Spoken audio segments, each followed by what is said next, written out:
চলতি মৌসুমে প্রথম ব্যাট করতে নামলেন মহেন্দ্র সিং ধোনি। বিশাখাপত্তনমে দর্শকদের মাতিয়ে 4 এবং 6 মারলেন, কিন্তু দলকে যেতে পারলেন না। দিল্লি চেন্নাই ম্যাচের আগে প্রাক্তন ক্রিকেটার মাইক হাসি ভবিষ্যদ্বাণী করেছিলেন, শেষ বলে 6 মেরে ম্যাচ জেতাবেন মহেন্দ্র সিং ধোনি। হাসির একটি ইচ্ছা পূরণ হলো ঠিকই, কিন্তু আর একটি অধরাই থেকে গেল। রবিবার বিশাখাপত্তনমে ধোনির ব্যাট থেকে শেষ বলে বললেন একটি ছক্কা। গ্যালারির মাঝে গিয়ে পড়ল বল, কিন্তু ম্যাচের ফলাফল তাতে বদলালো না, কারণ শেষ বলের আগে চেন্নাইয়ের ভাগ্য নির্ধারিত হয়ে গিয়েছিল। চলতি আইপিএলে প্রথমবার আওয়ারে ম্যাচ খেলতে নামলেন চেন্নাই।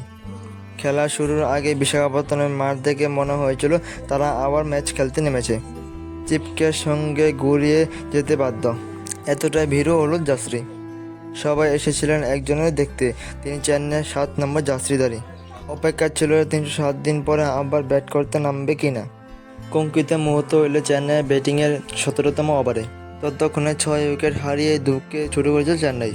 হারের খাড়া ঝুলতে শুরু করেছে সামনে। 2 রানে 3 উইকেট দিয়ে দাপটাই দেখাচ্ছেন বাংলার মুকেশ কুমার। তিনি এলেন ক্রিজে, স্টান্স নিলেন এবং প্রথম বলটাই কবজি হালকা মুড়ে ব্যাকওয়ার্ড স্কোয়ার লেগে বাউন্ডারিতে পাঠিয়ে দিলেন। বিশাখাপত্তনম তখন উত্তাল, গ্যালারিতে শুরু হয়ে গিয়েছিল নাচ। তবে মাতিয়ে দিয়েছিলেন 19তম ওভারে। তখন 6 বলে 43 রান দরকার ছিল। ক্রিকেটের হিসাবে ম্যাচ হাতের বাইরে, কিন্তু পরপর 2 বলে ধোনি 4 এবং 6 দেখতে আবার ক্রিকেট সমর্থকরা অঘটনের স্বপ্ন দেখতে শুরু করেছিলেন।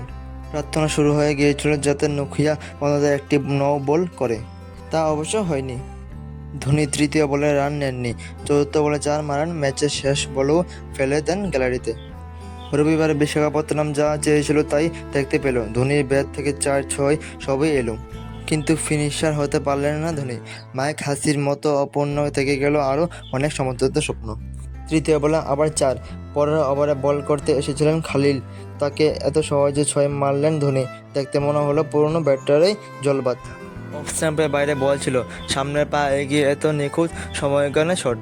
বল এক্সট্রা ওভারের ওপর দিয়ে গ্যালারিতে। বিশাখাপত্তনম ক্রমশ উত্তাল হতে শুরু করেছিল। বন্ধটা কাটল 19তম ওভারে। প্রথম বলে রান নিয়ে ধোনিকে স্ট্রাইক দিয়েছিলেন রবীন্দ্র জাদেজা।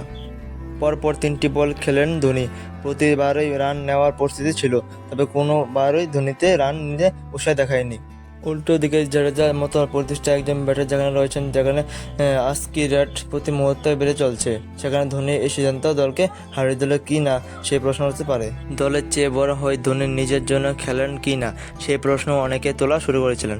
পরে বলে স্তব্ধ হয়ে যেতে পারত সব কিছু। মুকেশের ওয়ার্ল্ড ওয়েকার ধোনি মারা শট উড়ে গিয়েছিল ব্যাকওয়ার্ডের পয়েন্টে। লুপ্পা ক্যাচ ফেলে দিলেন খালিল আহমেদ। তবে গ্যালারি ধিক্কার নয়, হয়তো আশীর্বাদে পেলেন দিল্লি ক্রিকেটার, কারণ দর্শকেরা খলিলে ক্যাচ নিয়ে এসেছিলেন ধোনির ব্যাটিং দেখতে। ভিডিওটা কেমন লাগছে অবশ্যই ভিডিওটা ভালো লাগলে like, comment, share and subscribe করে দেবেন।